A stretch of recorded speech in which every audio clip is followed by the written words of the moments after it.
नमस्कार दर्शकों, मैं रेणु कैथवास क्राइम खुलासा में आपका स्वागत है। आइए रुख करते हैं आज की ताजा खबरों की ओर।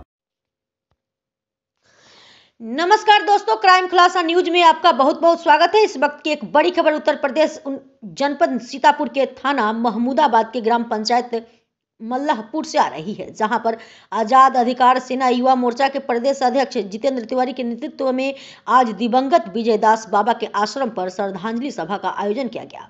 जिस श्रद्धांजलि सभा में उपस्थित श्री प्रेमचंद सिंह, विशंभर नाथ तिवारी सहित तमाम वक्ताओं ने अपना अपना विचार व्यक्त किया और जिस बात को लेकर आजाद अधिकार सेना युवा मोर्चा के प्रदेश अध्यक्ष जितेंद्र तिवारी ने उक्त श्रद्धांजलि सभा के माध्यम से जिला प्रशासन से निवेदन करते हुए कहा कि यदि अतिशीघ्र विजयदास बाबा के हत्यारे की गिरफ्तारी करके उनकी मोबाइल और अभिलेख नहीं बरामद किए जाते हैं और सारे मामले की न्यायिक जांच नहीं कराई जाती है तो हम सब लोग इस मामले को लेकर आंदोलन छेड़ने के लिए तैयार।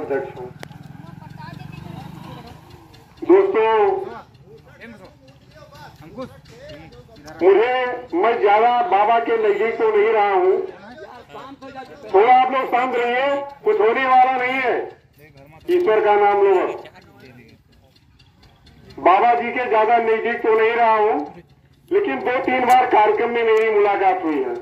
मैं इतना जानता हूँ, ईमानदार थे, क्रांतिकारी थे और संत थे।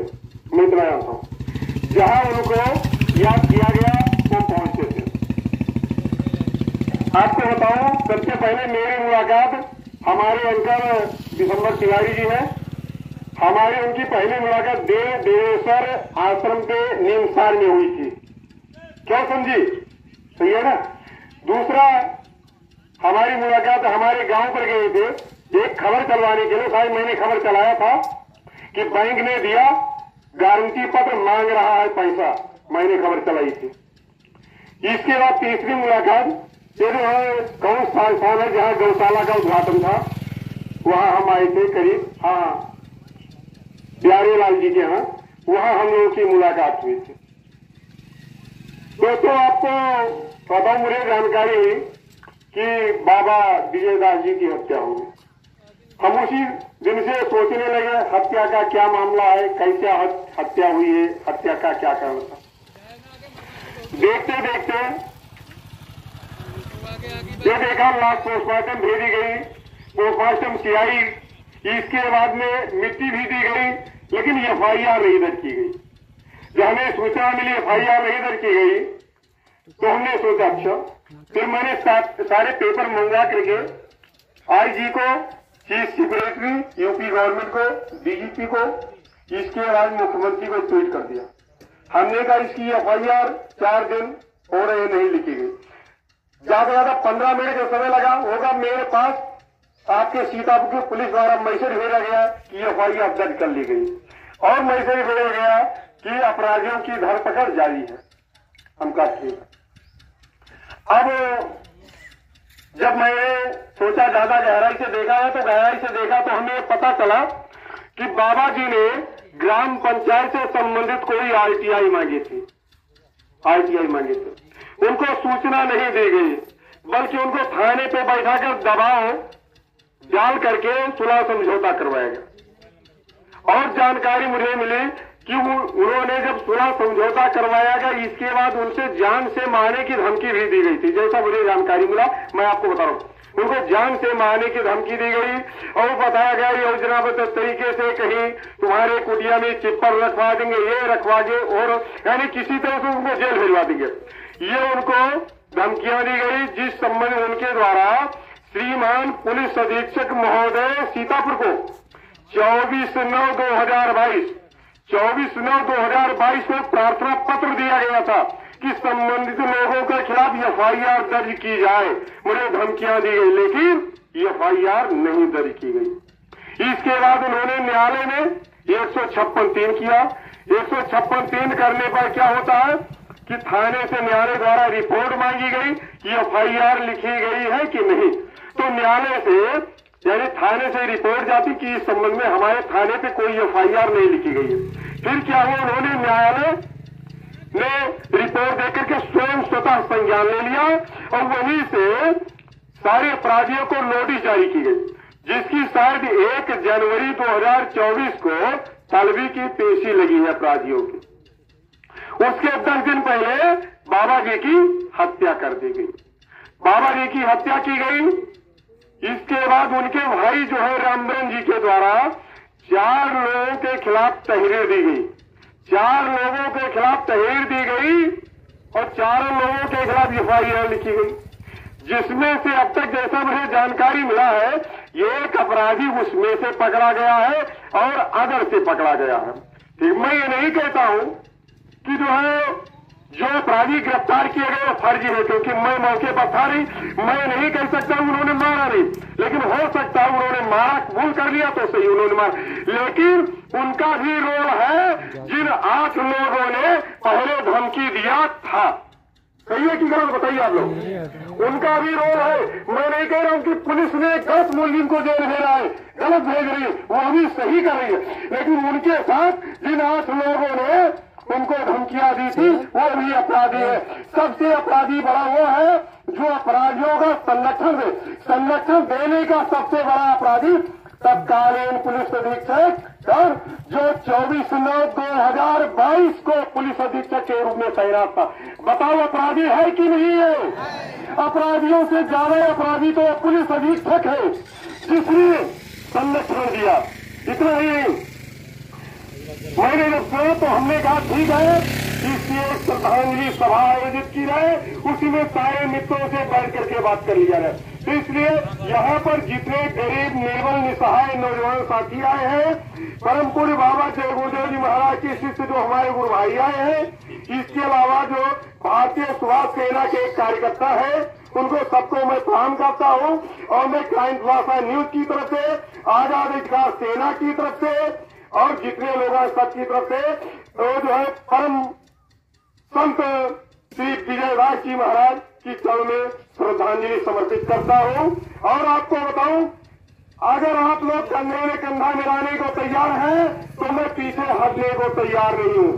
मैं पीछे हटने को तो नहीं है कि एक को जेल के सलाखों में भेजना होगा। अगर नहीं भेजा तो यहाँ के जिलाधिकारी और पुलिस अधीक्षक और डिस्ट्रिक्ट को नींद हराम कर दूंगा, तो वैसे दंगा कर देगा। अगर आप लोगों का साथ मिल गया तब तो और कुछ होगा। जय हिंद, जय श्री राम। और आपको बताऊं, मैं अपने बलबूते पर, आप लोगों पे नहीं, मैं अपने बलबूते पर यहाँ जिला प्रशासन को सूचित करता हूँ, जो पत्रकार मीडिया में याद कर रहे, मेरा जा करके मेरा संदेश आप जिलाधिकारी पुलिस अधीक्षक पहुंचा दे।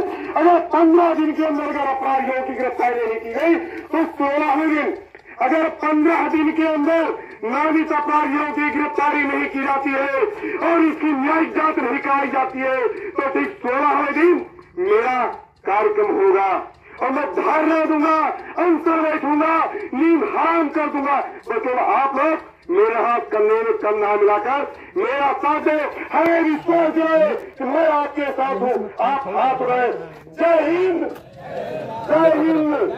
आपको न्याय चाहिए, न्याय दो, आपको न्याय चाहिए, न्याय दो, न्याय चाहिए, न्याय दो, वरना कुर्सी छोड़ दो। इस बात को लेकर के जिलाधिकारी की चौखट पे जाऊंगा, पुलिस अधीक्षक के चौखट पे जाऊंगा, योगी आदित्यनाथ जी के चौखट पे जाऊंगा। अगर काम नहीं बना तो पीएम नरेंद्र मोदी जी के चौखट पे जाऊंगा। FIR जब लिखी गई, जब मैंने ट्वीट पे कहा एक संत की हत्या होती है और 4 दिन तक FIR न लिखी जाए, तब 10 मिनट के अंदर सूचना मिलती है, FIR लिखी गई और नामित अपराधियों की धरपकड़ जारी है। इसलिए आप लोगों को तारीख तय करने, रात के 15वें दिन या 16वें दिन कोई तारीख तय। मेरी जो लड़ाई होगी एसपी और GM के वहां नहीं होगी, इसी धरती पर होगी। कैसा रहेगा आप बताइए, आप लोग बताइए कैसा होगा। इसी धरती पर हत्या हुई है, इसी धरती से लड़ाई लड़ी जाएगी। GM आएंगे, कप्तान आएंगे, शासन प्रशासन के लोग आएंगे, ये समाधि दिखाई जाएगी। यहीं पर दफनाया गया है, शंका है तो खुलवा करके इसकी फिर से पोस्टमार्टम कराई जाए। पुलिस अधीक्षक होता है, कोई चोट नहीं है। पहले से देखा आप लोग ने, एक कहता कोई चोर नहीं है तो एक कहता है चोर के निशान है और उनकी हड्डियां टूटी है पोस्टमार्टम की रिपोर्ट। ये सारे मामले कैसे एक का जब योजनाबद्ध तरीके से बुद्धि नहीं बढ़ रही है तो उसमें सारा मामला ओपन हो रहा है। मैं कह रहा हूँ यहाँ के जिला प्रशासन ने पुलिस अधीक्षक महोदय के आदेशानुसार जिन्होंने बाबा की हत्या की उनकी गिरफ्तारी कर ली गई है। आप मान लो कर ली गई, मानो थोड़ी देर की गई, कहो की गई नहीं की गई, की गई। तो मेरा एक प्रश्न है प्रशासन से, जो बाबा के अभिलेख गायब है, मोबाइल गायब वो कहाँ है? मोबाइल और अभिलेख मिल जाए तो सारा मामला बन जाएगा। और अगर कहीं आके थाना अध्यक्ष महोदय और पुलिस अधीक्षक महोदय ने सोच लिया है कि अब इसका अंतिम संस्कार हो गया, अब उसने कह दिया कि मैंने मारा है, तो मामला फाइनल हो गया, तो इससे काम बनने वाला नहीं है। इसकी न्यायिक जांच होगी, तुम ही कराओगे, शासन टीम का गठन करेगा, जांच होगी, लेकिन जो सारी कड़ियां खुलनी चाहिए तो मेरी तो मांग है नामित अपराधियों की गिरफ्तारी की जाए। इसके बाद 4 दिन तक मुकदमा न लिखने के कारण स्पष्ट करते हुए ये प्रभारी निरीक्षक को सस्पेंड किया जाए और तत्कालीन पुलिस अधीक्षक जिनके द्वारा बाबा ने धमकी दिए जाने का लेटर दिया, उसके द्वारा कार्यवाही नहीं की गई, वो भी मानवाधिकार का हनन करने का दोषी है, उसके खिलाफ भी FIR लागू चलाई जाए, दर्ज की जाए और उसको जेल भेजा जाए। बताओ आप लोग क्या चाहते हैं? आप लोग हाथ उठाकर मीडिया कर्मियों को बताइए कि हम लोग आपके साथ हैं। अब बाबा विजयदास की हत्या हुई है, अपराधियों को सजा दिलाएंगे, दिलाएंगे, दिलाएंगे। इसी के साथ मैं अपने वाणी को विराम करता हूँ, आप लोगों को प्रणाम करता हूँ कि आप लोग मेरे साथ कंधे में कंधा मिलाकर साथ दें। और बाबा विजयदास की बात अब नहीं है, हम लोग की बात है, न्याय लेकर रहेंगे, लेकर रहेंगे, लेकर रहेंगे। जय हिंद, जय शिवा।